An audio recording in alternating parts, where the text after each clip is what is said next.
to episode 93 of the Various and Sundry podcast. I am your host, Matt Harmon, joined live from the Vault Studio on the beautiful campus of Grace College and Theological Seminary by my good friend, my colleague, my co-host, and the man who was watching the Jets game during church yesterday. That's not true. John Scott Sloat. That is not true. I checked the score before the service and elbowed your son and showed him the score. Okay. Rolled my eyes. And then did not check again until the sermon was over. Okay. And found that the Jets were coming back. Yeah. But ultimately lost. And still lost, but yes. I knew that was mostly untrue when I said it, but it makes for good radio. So how are we doing? Good. Other than having, lies thrown at me against my character here. My apologies. Well, and you were preaching this weekend somewhere? I was in Columbus preaching at a church. I'll talk a little bit more about that later. But okay. Yeah, it was good stuff. Good stuff. If you'd like to connect with the podcast, you can find us in many different ways, which makes sense since we're the Various and Sundry podcast. It would make sense that you could find us in various and sundry outlets. A plethora of ways. Find us on Twitter at V&S Email the show, variousandsundrypodcast@gmail.com. And you can find us on Facebook and YouTube as well. Just look for Various and Sundry Podcast. And we would love for you to do us a solid, leave us a 5-star rating, and leave a review of some kind. And you can even choose to use that to trash our respective sports teams. Just 5 stars. Yes, please. Yes, please. So speaking of sports, it was a good football weekend. Very good football weekend. Let's start with Saturday. We'll go in order here in terms of it was a really good day of college football. Even if you don't have a specific team that you're pulling for, there were a number of good, entertaining, competitive football games. I mean, the place to start, obviously, is with a very non-competitive game. Yeah, I was about to say the Buckeye game was not competitive. It was not even close. But I was pleased to learn that you actually watched the entirety of that game. Mm-hmm. Yeah, watched the entirety of that game. Okay. So let's start with your analysis, John, as a neutral party, as an outside observer. So the context, if I can give it, was we were in Columbus on Saturday, me and Andrea.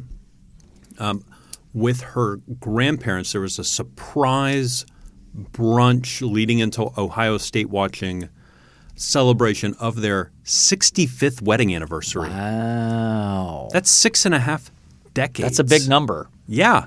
And her grandfather came up to me at one point. You're going to love this story, where he said, I was thinking this was the happiest day of my life. And then I remembered, and he's 86. He goes, 2 years ago, I shot my age on 18 holes. That's great.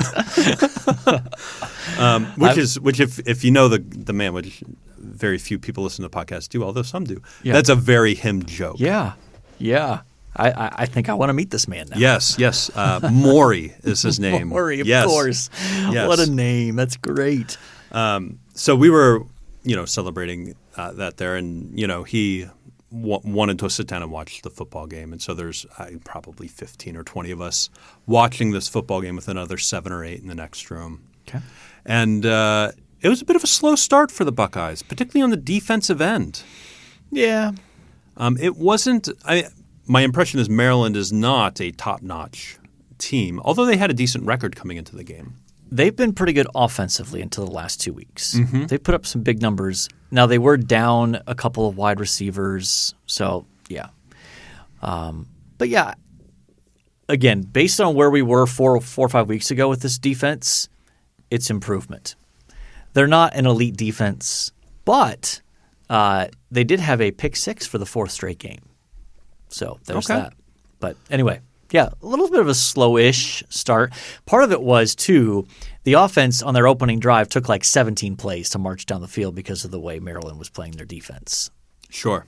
But, but I thought the offense got stronger as the game went on, and I thought the defense got a little bit better as the game went on as well.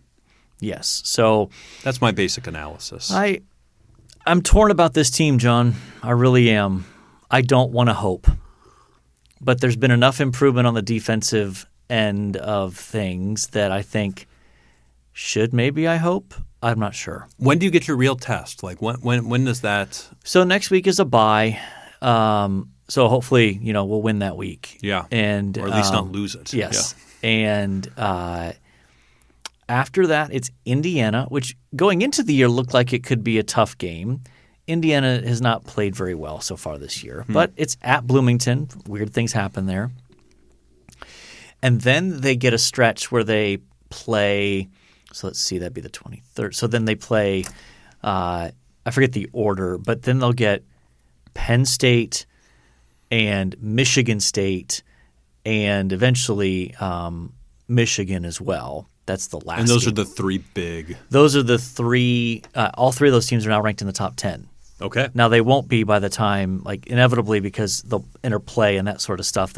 Not all those teams will probably be in the top 10 by the time Ohio State gets to them. But the meat of their schedule is ahead, and those are teams that could exploit bad defensive football. So we'll see. But their offense is arguably the best in the country, both statistically and even just looking at the talent at the wide receivers. It's ridiculous, the kind of talent, the numbers they're putting up yardage-wise and just, the ways they can attack defenses. The question is, will that be enough to overcome their defensive liabilities? I forget who I was sharing this with, but I think it was maybe I was texting with Nate in Ohio a few weeks ago. I'm so accustomed to old school football where you wanted a great defense and an offense that was good, and that was sort of the recipe for championship teams. That doesn't seem to be the case anymore in today's football. It seems like it's flipped. Great offense and enough defense to not get blown out or not give up, So you need to be able to win games that'll go 52-49. You're going to have to win, in and you want a defense football that stops the bleeding, basically. Yes. So, well, I'll be looking forward to some of those games down the road here. Yes. Yeah. We will see. We will see. They will be revealed for who they are. And, Denny Green will somewhere smile. And anyway, that's an inside football joke there. Let's talk about some of the other games that were more competitive. Oklahoma came back from a deficit against Texas in the Red River Shootout. Yeah, I couldn't believe that. Yeah, they were down early. Big news out of that one is that their quarterback, who was touted as a Heisman Trophy candidate, got benched. For a true freshman? Yes. Yeah, and based on how he played, wouldn't be surprised if that's basically permanent. Yeah. Notre Dame survived against Virginia Tech.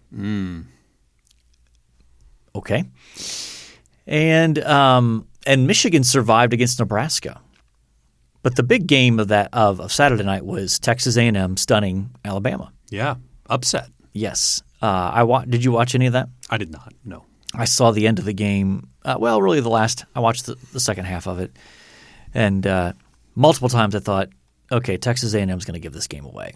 And miraculously they did not. So why does it always seem like Texas A&M has Alabama's number every couple of years? Why is that? I don't know. They typically have good they're good defensively. They rush the passer really well, and that's and Alabama has a first-year quarterback, so I think they kind of rattled him. They have enough talent to compete with Alabama typically. It was at Texas A&M. That's a really impressive home field advantage for an A&M. So that was an interesting game to watch. Now, yesterday, NFL Sunday, your beloved Jets were in London, right? Yeah. Which is why you were, quote-unquote, watching, not really watching football in church. Kickoff was at 9:30 in the morning while I was teaching. Right in the middle of Life Ed, yes. Yes, while I was teaching. So by the time I think I picked up my phone to check at the end of that, at the top of the hour, 10 o'clock, 10:05, I think we were down 10-0 or something like that already. Okay. So we do seem to have a habit of falling behind and then trying to come back in games. That seems to be the way things are going. Hopefully we can figure that out as the season goes forward. But we ultimately lost that game. We made it close. We got within 3 points and then lost it. Okay. The Bears won. They beat the Las Vegas. I'm still getting used to that. The Las Vegas Raiders. Justin Fields didn't put up huge numbers, but he played well enough for them to win. So that's encouraging. I still don't think I think the Bears are going to have to get rid of their head coach and reboot with him. What's happening with Gruden right now? I saw some scandal broke. Well, if I remember correctly, I think he sent an offensive email that I think might have used some sort of racial slur or something that was racially offensive to someone in the league office like 10, 11 years ago. And for some reason, it's just coming out. It got leaked or something. Yeah. He also said something negative about the commissioner in that series of emails as well. That dropped yesterday. Yeah. So, I don't know a lot of details about that. The Raiders are really struggling. They started the year, they think they were okay, and then they've just kind of fallen apart. So I'm not sure what's going on there. And then I didn't get to see hardly any football yesterday. I got to listen to some on the way in the car back from Columbus. But I heard the Bengals and Packers game was crazy how it ended. Joe Burrow got knocked out. Yeah. But that game, from what I understand, there were 3 missed field goals in the last 2 minutes of the game. Mm-hmm. And then both teams, again, I think, missed field goals in overtime before the Packers got another chance and kicked a field goal to win it. Doesn't it feel like kickers are getting worse? I don't know what's going on with that. It feels like if you got a good one, lock him up long term. Well, but the Packers have Mason Crosby, who had made like 25 straight kicks. Then he misses 3 in a row with the game on the line. How do you predict that? But that's happened to Mason Crosby before. 5 or 6 years ago, he did the same thing. Missed several game winners, got in his own head. Yeah. It seems to be a very between the ears position. Yeah, I think that's probably true. I think that, and I saw some number where it was like, and this was before even the day was over, that there were 11 missed extra points. Yeah, I know the Jets missed one in London. It's I know they moved it back to now it's essentially a 35-yard field goal, but for professional kicker bracketing out like major weather conditions or something like that, that should be automatic. Yeah, I don't know what's up. Kickers are getting, I think, worse year over year. Yeah, though the names of kickers are getting better. Really? Who do you like? I mean, you got Butker. In college, you got Dicker the kicker. Sam Dicker is the kicker for Texas. Yeah. You got Ryan Suckup. He's an old kicker, though. Well, he's in the pros. Is he still there? Yeah. I forget what team he plays for, but he's in the league. I mean, there's just some great kicker names. Yeah. And those guys got picked on when they were little, and and you know the vibe in the locker room, right? Like, are kickers really part of the team? Not until they do something where they kick a game-winning field goal, right? Like, So, and then one other game of interest. I didn't get to see this, but I was kind of tracking the score back and forth. Did you see the score of the Chargers-Browns game? No, not at all. The Chargers won 47-42. Man. So it's like the Big 12 in basically. College football. And that game went back and forth. Although the Browns have a pretty good defense. Yeah, that was strange to me that they played that poorly defensively. And who plays tonight? Who plays on Monday night? Do you know? I didn't look. I'll look it up real quick. I didn't look. And then last night I went to watch – I watched parts of the first half of the Chiefs-Bills game. And then at halftime, they went into a weather delay. So then it was well past my bedtime at that point. So I decided I didn't even stay up for it to watch anymore. So I wondered, did you even know who won that game? I have no idea. You said Bills Chiefs? Yeah, last night, Sunday night. Bills 38, Chiefs 20. Yeah, they were up 11 at the half. So I was wondering about that. In any case, did you figure out who's coming up tonight? Colts Ravens. Well, that could be interesting. Battle of the 2 Baltimore teams. Yes. So yeah, Lamar Jackson could be fun to watch. Yeah.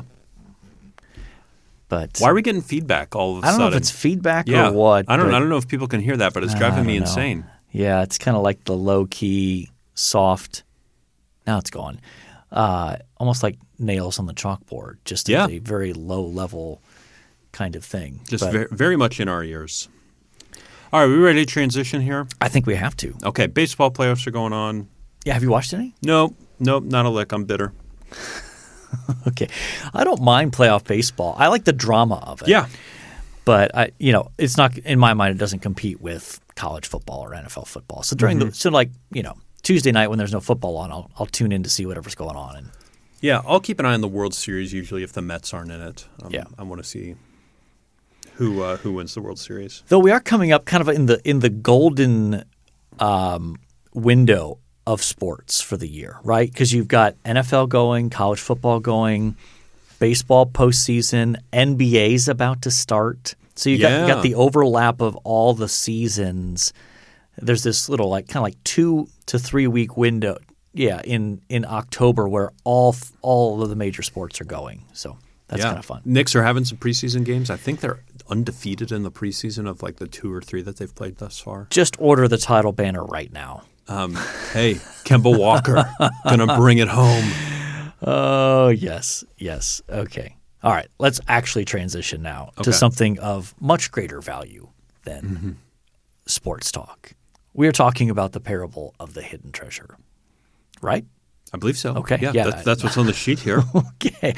Just checking. So we are continuing our series on the parables. And once we have, at some point, some sort of production meeting, we'll figure out whether we're continuing that next week or whether we're moving in a different direction. Okay. We always need content, you know? Yeah. I mean, we've got some ideas, I think, maybe. We'll figure them out. If you want to send us ideas, you can always contact the show, that's for sure. But we are on the parable of the hidden treasure. So unlike previous parables that tended to be a little bit longer, this one weighs in at a whopping 1 verse. So I thought before we read it, I thought it would be good to kind of walk through the context of what's going on here in Matthew 13. Okay.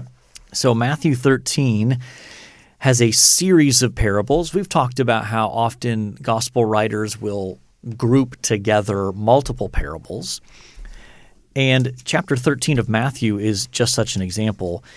You've got the parable of the sower and the soils. And then you've got the parable of the weeds in the field, the parable of the mustard seed, parable of the leaven.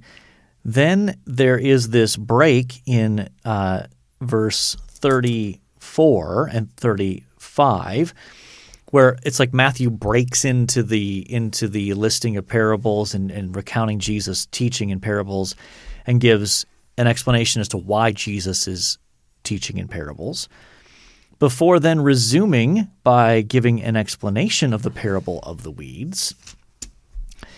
And that brings us to our parable for today. But before we do that, these parables, with the exception of the parable of the sower, all have some kind of variation of the phrase, the kingdom of heaven is like, or the kingdom of heaven may be compared to. So that is an obvious contextual clue to help us understand that what Jesus is doing is trying to give us pictures of what the kingdom of heaven is like. And I will just parenthetically note that Matthew loves the phrase kingdom of heaven. He uses it often. In fact, he uses it more often than the kingdom of God. And here's where, as a side note, the scholarship of Jonathan Pennington is helpful. Remember Jonathan Pennington, of course. We had him on the program. We had him on the pod, yeah. Talking about his book, Jesus the Great Philosopher, yes. Yep. Jesus the Great Philosopher. And his doctoral dissertation, which has since been published, was getting at this, why does Jesus use the expression kingdom of heaven? And the traditional explanation is, well, it's sort of a respectful way of not using the name of God. But Pennington, I think, has helpfully shown that heaven, in this context, that referring to the kingdom of heaven is a way of talking about this is God's kingdom which has its residence in heaven that is breaking through into this fallen world, and that it's a way of emphasizing that what we pray essentially in the Lord's Prayer, your will be done on earth as it is in heaven. And that by talking about the kingdom of heaven, that's what Matthew's emphasizing. So that was free. That was on the side. You don't need to read the rest of his dissertation. Nah. That was it right there. That was the whole gist. Yeah. Yeah. His dissertation is much cheaper than mine is, though, to purchase. Is it really? Oh, yeah. Yeah. Well, that means yours is better, right? It's more desirable. More valuable, sure. Yeah. Sure. Yeah, absolutely. Absolutely. Okay. Now that that's in place, let's have you read the parable of the hidden treasure. This is Matthew chapter 13, verse 44. Okay. The kingdom of heaven is like a treasure hidden in a field, which a man found and covers up. Then in his joy, he goes and sells all that he has and buys that field. This is the parable. Yeah, that's it. That's it. That's the parable. We're there. Okay. Compared to last week's The Prodigal Sons, which was like, 22 verses. It's barely a tweet, this parable. Yes. Yeah. So let's I think here we can kind of dig into some of the context, historical, sort of cultural context here. It might strike you as a little odd, right? Yes. Treasure buried in a field. But if you think about the fact that in that time period, banking was not really established. Mm-hmm. So if you wanted to preserve something valuable, one option was to bury that treasure, that valuable thing, somewhere that only you knew where it was. And in fact, in doing research for teaching on this parable, I came across a couple of different examples. One where they apparently discovered – this is probably in the last 10, 15 years, somewhere in the Middle East, a man actually discovered a jar that had 20 pounds of silver in it in an ancient vessel. When archaeologists did the analysis, they determined that it was probably from the 11th century BC. Wow. That thing had been there 3,000 years. Oh, that's pretty cool. Yeah. Yeah. And of course, if people are familiar with the Dead Sea Scrolls, one of the most famous Dead Sea Scrolls was what's called the Copper Scroll, because it was, instead of made out of parchment, it was actually made out of copper. And it has detailed descriptions of where one can find buried treasures that have yet to be discovered. So, have you ever wanted to be a treasure hunter and to follow maps and those sorts of things? Does that entice you at all? There's an element of that. Yeah. There's a childish, in the best sense of the word, right, that desires to chase after treasure. I mean, who doesn't want to probably be at some level be Indiana Jones? Yeah. Right? Yeah. Or, I think I've always thought of it as there's a big X somewhere on the earth, and if you dig there, there's treasure down there. Yeah. That sounds really enticing to me. Yeah. Yeah, absolutely. Absolutely. Maybe we missed our calling. Perhaps. We should be archaeologists, because that's essentially what archaeologists do, right? Yeah. I don't think so. But we have a guy here on staff who's done some archaeology. Yeah.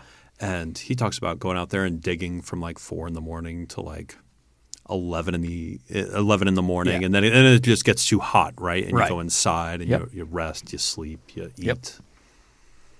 Absolutely. And it sounds like an incredibly boring time until you find something. Right. And then it's very exciting. Right. So the picture in this parable is, I think what's probably going on is that whoever currently owns that field before the man sells everything to buy it didn't know it was there. Sure, of course. Otherwise, obviously, he'd dig up his treasure and take right, it with him when he sold right, the field. Yeah. Right. So I don't think there's any ethical issues here. Some people have been like, well, was that really ethical? You're missing the point of the parable. That Jesus is not trying to encourage some sort of unethical behavior. Mm-hmm. But yeah, I think the point of the parable, this is one of those where actually the point of the parable is pretty straightforward. forward, the kingdom is, in fact, the greatest of all treasures. And it is both worth selling all you have to get it, and it is more valuable than all you have in order to gain it. So I think those are some of the key things that kind of come out of that. So I think the basic principle is clear enough, but it comes down to the application, right? That's where in our own lives I think we have to kind of wrestle with, is that what we think about the kingdom of God? Do we put that kind of value on Jesus and his kingdom? The breaking in of God's kingdom into the world. Yeah, and are we willing to give up everything if necessary? Because in one sense, Jesus doesn't typically call us to call most people to literally sell everything they have to follow him. That may happen in certain circumstances, but generally speaking, it's no, all that you have is now at my disposal for you to use as I direct you. But still, I mean, that's still a surrendering of all that you have. That that as part of following Jesus, you acknowledge this is not mine. I mean, ultimately, it's God's, and He has the right to direct me to use my resources however He directs. So, what are some things that stand out to you in terms of reflecting on this parable? Well, I think one of the interesting things, and I think there's a spot where the metaphor has to stop. Sure. Right? I mean, like, oh my goodness, if we find the kingdom of God, we should cover it up and make sure we keep it to ourselves. I don't think that's the purpose of the parable, even though that does strike me as I'm reading it, right? And how even a simple verse like this could be misconstrued. Sure.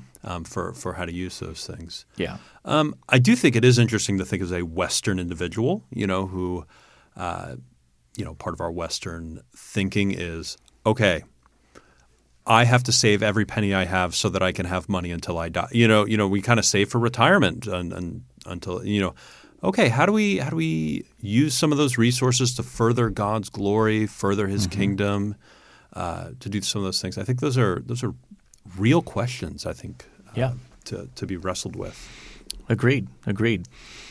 Because, like you said, on the one hand, you have these clear texts that call us to surrender all that we are and all that we have to the Lord's purposes.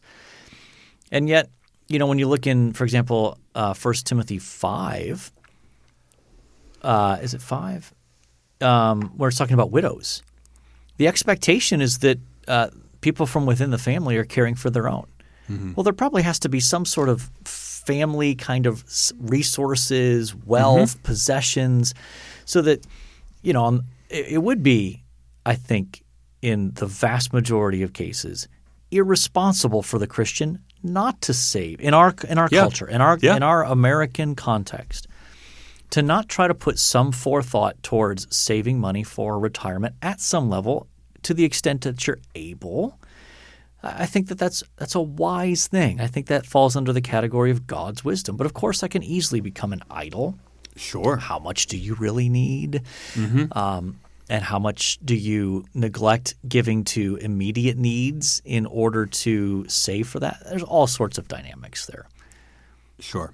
But something that stands out to me is when you compare it to the next parable, which is the parable of the pearl of great value. In that parable, you've got it's one verse practically, right? There's a two. It's two. I think we can afford to read that. Again, the kingdom of heaven is like a merchant in search of fine pearls, who, on finding one pearl of great value, went and sold all that he had and bought it. So a lot of overlap, but big difference is the guy who finds the treasure in the field isn't looking for it. The guy who is the merchant looking for pearls, he's actively searching for it, finds it. But in the parable of the hidden treasure, this guy's not looking for it. Every indication is that he's just kind of going about his business, probably a hired hand in the field, and just sort of doing his work, and then boom, there's this treasure. So I think from that, it's a reminder to me that when it comes to sharing the gospel, there's a legitimate category, however you want to kind of think through this theologically, of seekers. And what I mean by that, to be clear, is there are people who have genuine spiritual interest who are looking into Christianity, probably among other things. And yet there are people who seemingly have no interest in spiritual things that suddenly God just does a work in their life and opens their eyes, and it's boom. They just stumble upon it. Yeah, they stumble upon it. They weren't actively, I'm looking for meaning and significance in my life, and so I'm looking to these things, and at the end of that, I came to the conclusion Jesus is the answer. That's the next parable. Yeah. This one is, I'm just kind of going about my daily business, and next thing you know, God breaks into my life and shows me how awesome he is, and I need him. So to me, that's kind of an encouragement. Sometimes I think and this parable is not about evangelism, so I'm doing a couple of steps removed in terms of reflections on it. But sometimes I think when we think about evangelism, we tend to focus exclusively on people who we think might be spiritually interested, and then just kind of throw up our hands or not even try with people who are like, oh, that person would never be interested. You don't know. You don't know what the Lord's going to do. So those are some of the things that come to mind. And I think this parable too, when you think about the language of treasure, there's a combination of delight and enjoyment that sometimes I think we miss out on. That sometimes Christianity and the gospel can be presented as essentially, well, it's important to know where you're going to go when you die. And you better get that sin problem figured out. And not something that has great resources. Or is of great value and will be a source of unimaginable joy and delight and that kind of thing. I think sometimes we sell short the gospel when we don't help people see, look at the riches of what God offers you in Jesus, as opposed to just, well, you're a sinner and you got to have that dealt with, or you're going to have to pay for it yourself. Sure. Now, of course, you have to talk about both. Like, I'm not saying share the gospel and don't talk about sin and don't talk about punishment, well, of course. But if you only talk about it in terms of, glorified fire insurance, then you're missing out on so much of the richness of the gospel. And sometimes we boil the gospel down to that, right? That it is, in one sense, I suppose it is, right? That Jesus Christ has come to earth to save sinners, which is true. However, Christianity is also filled with great, if I can use the term, pearls of wisdom. We read Jesus the Great Philosopher. This is ideas that sort of the idea that Christianity has gems for us in the here and now, that it has wisdom for the here and now, how to live a good life. Yeah. Those things exist in the here and now. Absolutely. Absolutely. And I think I think, and I need to be careful how I say this, sometimes we miss out on the heart of the gospel when we only talk about the mechanics of the gospel, meaning that the goal of the gospel is to get us to God. So that in one sense, the gospel is not the ultimate thing. God himself is the ultimate of the gospel. Yeah. So that as central as justification by faith and substitutionary atonement are, those are not the end. Those are the means by which God gets us into relationship with himself, because that's the great good. That's the ultimate treasure, is God himself. As glorious as those other truths are of sins forgiven and being given an inheritance at the end of the day, the glory of the gospel is that God gives us himself. And that's the good life. Yes. Right. Yes. Being in relationship with him, that's the good life. That's the flourishing life. Yeah. Is the relationship lived with God. Absolutely. Well, that's a good note for us to end our discussion on the parables and move on, since this is episode 93, to our athlete. Yeah, we got several decent choices. So I'll go through and read them. Yeah. Charles Haley. Yep. Charles Defensive Haley. end / linebacker. Do you remember him? He would have been at the end of his career during the beginning of your football consciousness. Yeah, I think I remember him with the Cowboys. Yeah. Yep, he was pretty good. John Randall. You remember him? I believe so, yeah. There's I think I remember him with the Seahawks. Okay. I remember him more with the Vikings, but he was kind of known for he would put on the black paint underneath the eyes, really heavy, and it would just make him look like this like really fierce, this scary individual coming at you. Being. Yeah, John Randall. Dwight Freeney. Yeah. I remember Colts Dwight legend, Freeney. defensive end linebacker. Yep. 2002 to 2017. I thought he went to one other team other He than the did. Colts. That's what you've got. I've got Colts, et cetera. Et cetera. I forget what the other team was. Yeah.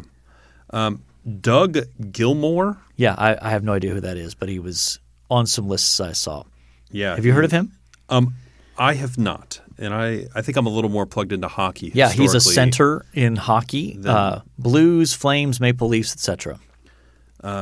Bill Elliott, NASCAR. Yeah, I know. I have no idea. Yeah, he won a bunch of races. And I including imagine that the was important ones. the number his car was. Yes. Okay.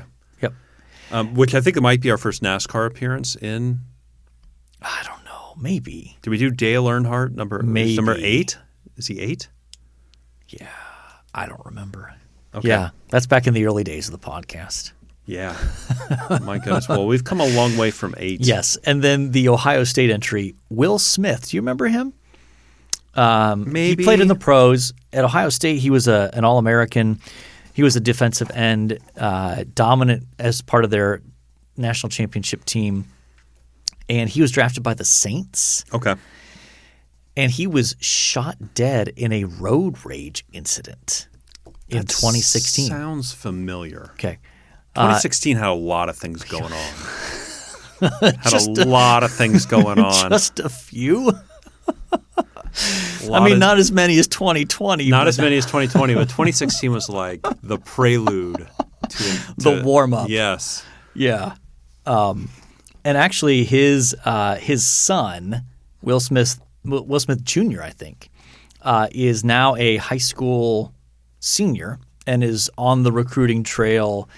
And Ohio State is actively trying to recruit him to play there. So, okay. Any inclinations, leanings here? I'm probably riding the Dwight Freeney train. Okay, we can pander to our Indiana audience here. Yeah. I'm fine with that. He was a fun defensive end. Yeah, he was good, really good. He had that spin move where he just hit a guy in the chest and spin out of it. Yeah, it's amazing the athleticism of some of those guys. Mm-hmm. Just their speed, their quickness, their power. It's scary. One thing you liked? Okay, so for the past several weeks, I have been listening to a podcast all the way through called The History of Rome. And Short podcast, right? yeah, short episodes. Okay, good, so they're 15 to 25-minute episodes. Yeah. So very digestible. Yeah. I think more recently they've been getting a little bit longer, so like 25 minutes, but that's his top end. Okay. A guy named Mike Duncan. He's an autodidact, so he's self-taught. There you go. And he just reads a lot of books and reports on what happened in Rome. I'm learning so much about the Roman Empire that I did not know. For instance, did you know Julius Caesar had an affair with Cleopatra? Yeah. Did you know she gave him a son? Yes. Do you know what this son's name was? I don't remember that. I couldn't tell you the Latin name, but the literal meaning is Little Caesar. Subtle. What? And then I did not know that they named pizza after him, you know? Okay. Yes. So the History of Rome podcast. Yes. And the beginning, like he was just doing it, like it sounds like on his computer, because the first probably 10 or 15 episodes don't sound very good. And then he talks as he's going about getting new equipment and getting listeners. And he's like, I never expected to make any money from this, but I made a website and there's a PayPal button on there if you want to pay me money. And people are just giving the guy money. So it's wild. Why haven't we thought of that? We don't have anybody asking us those questions. But he went on to do another podcast series that I'll hit later as a one thing. But gotcha. I'll hit that at a later date. Does Andrea listen to this one? No. Okay. No. Okay. Do you guys listen to any podcasts together? The Rise and Fall of Mars Hill. Of course. Of course. Which there was a new release episode of that last week, right? Yeah, a new episode of that last week. I assume you listened to it? I did. Okay. I did. Yeah. I'm not sure I learned anything new out of. Yeah. Doesn't it feel like that podcast is kind of stalled? It does. It does. Yes, it feels like they had 3 or 4 in the can, really ready to go. That were home runs, and you're like, oh, this is so good and so illuminating. And then it just feels like this just is a variation on one of the earlier episodes here. Well, and I was excited for the episode on the Resurgence blog. Yeah. And that's how this started out. Yep. And then after the opening credits, they never came back to it. Yeah. It moved away from it. It was a very... Though the most recent episode did mention Barnabas Piper in the... It did. It did. It's kind of funny. Felt a little random to me, but... Yes. And Timothy Keller hitting a guy in the chest, Yeah, wasn't that a fascinating anecdote, though? Yeah. But, I mean, to me, the weirdest episode of that was the Bobby Knight one. Yeah, it just felt like he had a good metaphor for Mark Driscoll and ran with it. It felt like he took like what could have been like a 5-minute illustration of, here's a parallel in culture that... I completely agree. And it was like suddenly we're spending like 30 minutes talking about Bobby Knight's former players and how he, hit them and abused them. Like, it just felt weird. Anyway, I have a podcast, but I'm saving it for next week. Okay. As my one thing, if I remember it. My one thing I liked was going to Columbus this weekend, preaching at Grace Polaris Church, one of our flagship Charis Fellowship congregations in the U.S. here. We affectionately refer to it as the Mothership. Oh, yeah. And we have had a number of interns, residents, and others who have come from that church or we've sent back to that church to minister there, including we mentioned Joel from Ohio who did an apprenticeship and then a residency and now became the lead pastor of a church just north of Columbus. Yep. We have Lucas, now from Ohio, originally from Indiana, who's there doing a residency. 2-year residency, yep. And, of course, if you hear us talk about Zach from Ohio, that's where he serves on the pastoral staff. But just great. It's a great congregation. Had a great lunch with the lead pastor there, Mike Yoder, and his wife. Yodes. And I don't know if he goes by that. But, it's just it was a fun congregation to be with. Got to preach Philippians 2, 5 through 11, which, I mean. You're obligated to preach that anywhere somebody's going through Philippians. I mean, it feels like it, yeah, which I'm happy to do that. So, in any case, we need to put a wrap on this thing. Yeah, put a bow on it for us. There you go. We've talked football. We've talked the parable, the hidden treasure. We've talked about several defensive ends and linebackers, as well as a hockey center and a NASCAR driver that we really don't know anything about. We know nothing about, yeah. We've talked about the autodidact that John Sloat is listening to from the History of Rome podcast. Mike Duncan. Yes. And we've talked about my trip to C-Bus to preach and to connect again with friends of the program as well as others. So I feel like we've, by definition, done our various and sundry things. Mission accomplished? Yes. Okay. So I guess that means all that's left to say at this point is the Lord bless you all real good. Later.